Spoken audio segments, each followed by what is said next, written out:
Ada sebuah kata-kata yang baik yang disebutkan oleh Imam Al-Ghazali.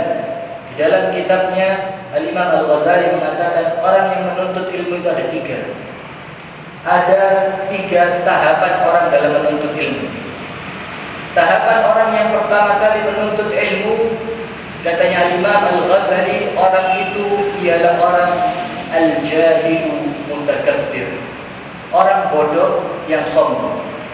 Jadi orang itu kalau pertama kali datang menghadiri majelis ilmu, belajarnya baru sedikit, baru tahu beberapa kitab, baru mendengar beberapa ceramah, akan tetapi dirinya sudah merasa dirinya paling alim, merasa dirinya sudah yang paling pandai, sehingga mudah sekali lisannya ini menyalahkan orang lain, mengatakan yang ini kurang tepat, yang ini tidak ada dasarnya, yang ini seperti ini. Itu tahapan pertama orang menuntut ilmu, dan semuanya pasti melewati tahapan ini. Ketika pertama kali menuntut ilmu akan muncul perasaan sombong, seakan-akan merasa dirinya itu sudah paling alim. Sehingga Imam Al-Ghazali mengatakan, maka penuntut ilmu jangan berhenti pada level ini. Kalau dia berhenti sampai di sini, ini sebabnya fatal. Karena apa? Ilmunya belum sempurna, ilmunya belum cukup, akan tetapi ia seakan-akan sudah menjadi mufti. Ini boleh, ini dilarang, ada haram, ada halal. Itu tidak boleh. Maka kata Imam Al-Ghazali, maka tingkatkan kepada tingkatan yang kedua. Yang kedua, yaitu ketika orang semakin menambah ilmunya, semakin membaca kitabnya, semakin banyak menghadiri majelis-majelis ilmu, maka pada tingkatan yang kedua ini, orang disebutkan oleh Imam Al-Ghazali sebagai talibul ilmi, rajulun alimun mutahayyir, seorang yang berilmu akan tetapi dia mulai bingung. Itu level kedua ketika orang itu belajar ilmu, terutama ilmu agama.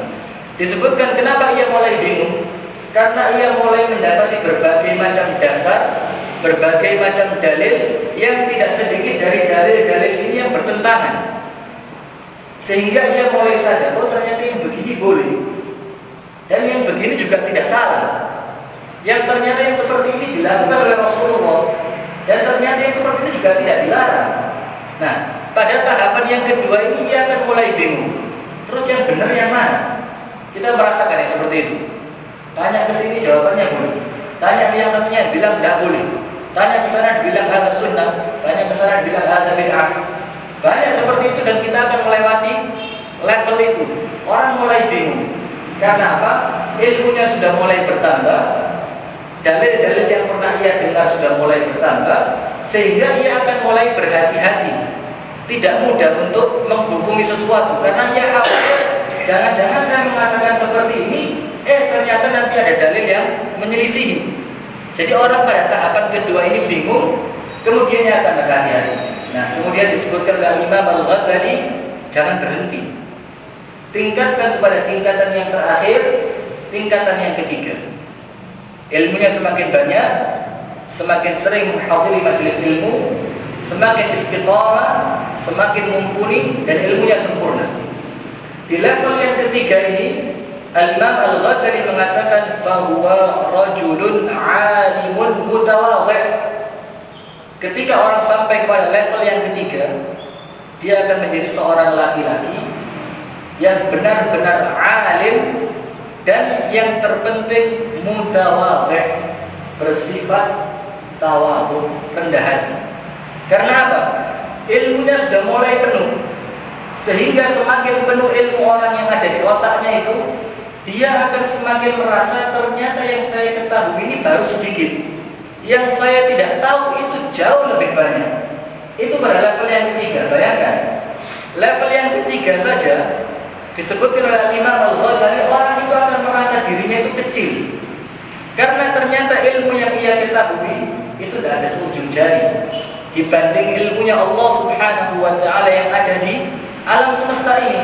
Sehingga orang pada level yang ketiga ini disebutkan alimun mutawadhi', orang berilmu, orang yang memiliki ilmu, ilmunya sudah cukup, dan yang terpenting rendah hati. Nah, tingkatan yang ketiga ini, alimun mutawadhi', seorang alim yang rendah hati, itulah yang diberi digelar oleh Allah Subhanahu wa taala dengan kata-kata al-alim rabbani. Orang alim yang benar-benar rabbani. Rabbani itu maksudnya apa? Ilmunya itu sesuai dengan apa yang diinginkan dan